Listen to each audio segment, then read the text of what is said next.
నాతవరం మండలం మొలగపూడి గ్రామంలో ఆంధ్రప్రదేశ్ కాంగ్రెస్ పీసీసీ అధ్యక్షురాలు వైఎస్ షర్మిల రచ్చబండ కార్యక్రమం జరిగింది. ఈ కార్యక్రమంలో పలువురు మాట్లాడారు. రాంపల్లి మండలం పెద్ద కలవపల్లి గ్రామంలో సుమారు 108 రోజుల నుంచి 8 గ్రామాల ప్రజలు ఎన్ఏఓబీ ముందు పోరాటం చేస్తుంటే కనీసం వారిని పట్టించుకున్న పాపాన పోలేదు. కనీసం పబ్లిక్ హీరింగ్ కూడా జరగలేదు. ఇది రాష్ట్రంలో ప్రభుత్వం యొక్క పనితీరని అన్నారు. రాష్ట్రంలో మద్యం అరికట్టలేదు. నేను 5 సంవత్సరాల తర్వాత ఎలక్షన్స్ వచ్చే ముందు మద్యాన్ని అరికట్టే ఎలక్షన్ వస్తానని వైఎస్ జగన్మోహన్ రెడ్డి అన్నారు. కానీ ఈ రోజు గ్రామాల్లో మద్యం ఏర్లే పారుతోంది. మద్యం ఫోన్పే కానీ గూగుల్ పే కానీ లేదు. కేవలం క్యాష్ తీసుకుని మాత్రమే మద్యం ఇస్తున్నారు.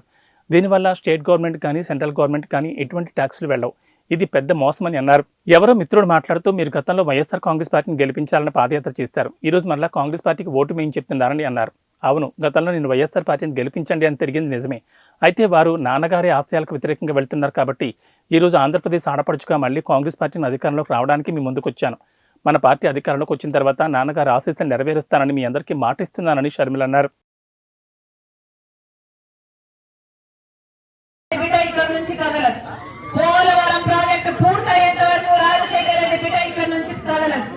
మనకు రాజధాని బ్రహ్మాండమైన రాజధాని సాకారం అయ్యేంత వరకు రాజశేఖర రెడ్డి బిడ్డ ఇక్కడ నుంచి కదలదు. మీ అందరూ ఆశీర్వదించండి. మనం చేయి కలిపితే ఇదంతా సాధ్యం చేసుకోవచ్చు. కాంగ్రెస్ పార్టీ మీ పార్టీ, కాంగ్రెస్ పార్టీ రాజశేఖర రెడ్డి గారి పార్టీ, కాంగ్రెస్ పార్టీ మన పార్టీ. ఈ హస్తం గుర్తు ఆంధ్ర.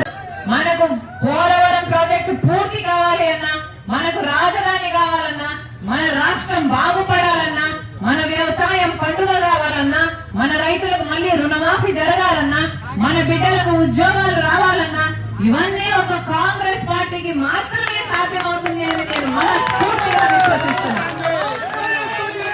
ఒక రాహుల్ గాంధీ గారే చెప్పారు, తాను ప్రధానమంత్రి అయిన రోజున మొట్టమొదటి సంతకం ఆంధ్రప్రదేశ్ కు చెందిన ప్రత్యేక ఏం చెప్తుందో అని వినాలి అని మీరు మీ పనులు మానుకొని ఈ ఎండలో కూర్చొని నా కోసం సమయం చేసుకొని పబ్లిక్ హియరింగ్ కూడా చేయకుండా ఒక ప్రాజెక్టు ముందుకు వెళ్ళాలనుకుంటున్నారు. వీళ్ళు గత 100 రోజులు 108 రోజుల నుంచి చేస్తున్నారు. ఇది ఇక్కడ సామాన్యుల గోడు, కానీ ఎవరు పట్టించుకున్న పాపాన పోలేదు.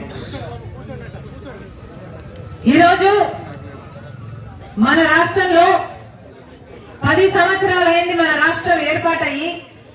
కానీ ఈ 10 సంవత్సరాలలో మన రాష్ట్రము ముందడుగు వేసిందా లేదా మీకే కనిపిస్తుంది. ఇప్పుడు జగనన్న గారి ప్రభుత్వంలో కనీసం గిట్టుబాటు ధర వస్తుందా అంటే ఒక చోట కూడా, ఒక రచ్చబండలో కూడా ఒక రైతు కూడా అమ్మా మేము బాగుపడుతున్నాము, మాకు గిట్టుబాటు ధర వస్తుంది, వ్యవసాయం బాగుంది, మేము డబ్బులు చేసుకుంటున్నాము అన్న రైతు లేనేలేదు. ఎక్కడికి వెళ్ళినా కూడా అసలు అన్న అప్పు లేని రైతు ఉన్నాడా ఈ రోజు అంటే లేడు. మొత్తం రైతులందరూ అప్పులు పాలైపోయారు. ఈ రోజు వ్యవసాయం పండుగ కాదు, ఈ రోజు వ్యవసాయం దండల. బిడ్డలు ఎవరు వ్యవసాయము వైపు పోవటం లేదు. పోనీ బిడ్డలు ఏదైనా ఉద్యోగం చూసుకున్నామా అంటే ఆ ఉద్యోగాలు లేవు. రైతులు ఏమైనా బాగుపడుతున్నారా అంటే ఈ కెనల్ వర్క్స్ కన్నా చెప్పాడు ఇందాక. రాష్ట్రం ఒక్క రకంగానైనా బాగుపడిందా? మన బిడ్డలు బాగుపడ్డారా? పెద్ద పెద్ద పరిశ్రమలు వచ్చాయా? మన ఆర్థిక స్థితిగతులు బాగుపడ్డాయా? ఒక్కొక్క కుటుంబాన్ని తీసుకుంటే ఆ కుటుంబం బాగుపడిందా లేదా అని గమనిస్తే చాలు మన రాష్ట్ర పరిస్థితి మొత్తము అర్థమైపోతుంది.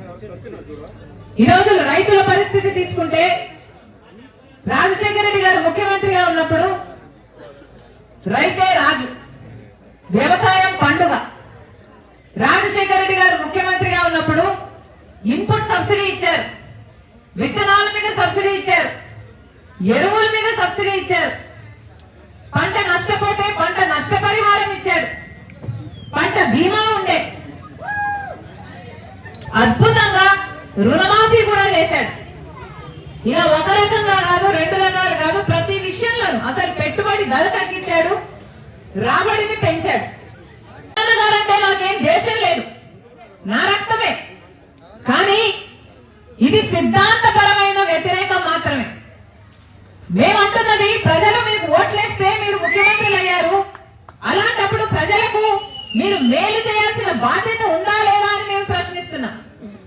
వ్యవసాయం రాజశేఖర రెడ్డి గారికి అంత ముఖ్యమైనప్పుడు ఆయన ఆశయాలను నిలబెడుతున్నామని చెప్తున్న జగనన్న గారికి రైతులంటే ఎందుకంత చిన్న చూపు, వ్యవసాయం అంటే ఎందుకంత చిన్న చూపు? ఈ రోజు రైతుకు కనీసం పంట పండిస్తే గిట్టుబాటు ధర లేదు అంటే ఇంకా రైతుకు మీరు ఏమి గౌరవం